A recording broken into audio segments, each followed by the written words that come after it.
मध्य प्रदेश में कौन मुख्यमंत्री बनेगा, इसको लेकर के तो चर्चा हो ही रही है, लेकिन दूसरी तरफ चर्चा हो रही है मध्य प्रदेश की दतिया विधानसभा सीट की।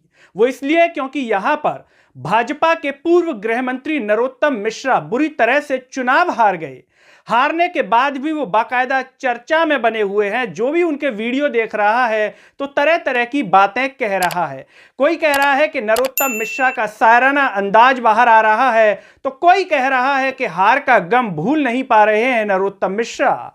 लेकिन आज दतिया में उन्होंने कुछ ऐसा कह दिया है जिसे सुनने के बाद आप ये कह सकते हैं, क्या नरोत्तम मिश्रा अपने विरोधियों को तरीके से निपटाएंगे? नमस्कार, मैं हूं गिरिराज शर्मा और आप देख रहे हैं सरल टॉक।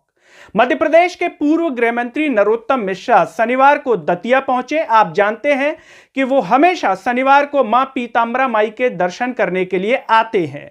उन्होंने माता के दर्शन किए और अपने कार्यकर्ताओं से मुलाकात की। कार्यकर्ता भारी संख्या में पहुंचे थे और वहां पर नरोत्तम मिश्रा ने शायराना अंदाज में कुछ ऐसा कहा कि वो भी सोशल मीडिया पर वायरल है। रचता वही विधाता है, जो आज लग रहा है दंड, कल वही पुरस्कार बन जाता है। जरा सुन लीजिए नरोत्तम मिश्रा को। रचता वही विधाता है, पर आज लगे जो दंड वही कल पुरस्कार बन जाता है। नरोत्तम मिश्रा का इस शायराना अंदाज आपने सुन लिया, लेकिन इसके बाद वो आगे बोले कि मैं अपने लोगों से कहना चाहता हूं, कार्यकर्ताओं से वो बात कर रहे थे कि जो आप लोग कह रहे हैं कि विरोधियों को छोड़ना नहीं, ये सामूहिक रूप से कहने की बात नहीं है। कान में कह दीजिए, मुझे कह दीजिए, आप बुराई क्यों ले रहे हैं? मैं सब कर लूंगा। जरा सुन लीजिए आप। दो तीन बातें आपके ध्यान में डालने की है। एक तो ये आप बार बार कहते हो कि उन्हें छोड़ना नहीं है, उन्हें सजा मिलनी चाहिए। ये सामूहिक कहने की बात नहीं है। आपकी बात से मैं सहमत हूं, पर कान में कहो क्यों कहना? आपको क्यों बुराई है? आप लोग मतलब मेरे को दो ना ये काम।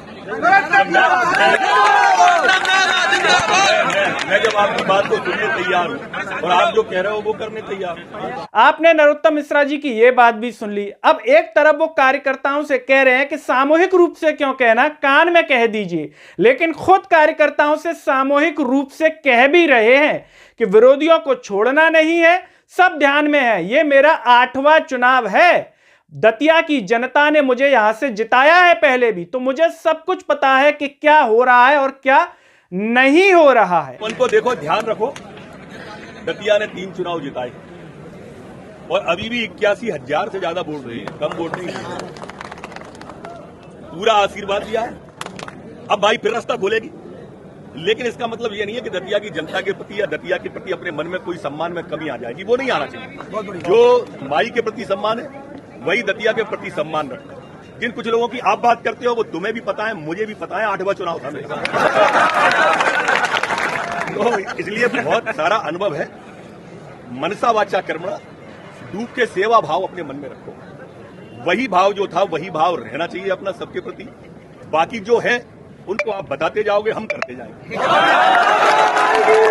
हालांकि उन्होंने यह भी कहा कि जिस संख्या में यहां पर कार्यकर्ता पहुंचे हैं, उनका उत्साह देखकर, उनकी उमंग देखकर विरोधियों के वैसे ही पसीने छूट जाएंगे, वो वैसे ही घबरा जाएंगे।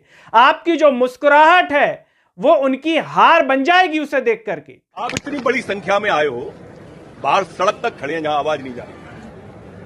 अब इतना उत्साह जब उन्हें पता चलेगा ना, तो वैसे ही जीते हुए हार जाएंगे। ये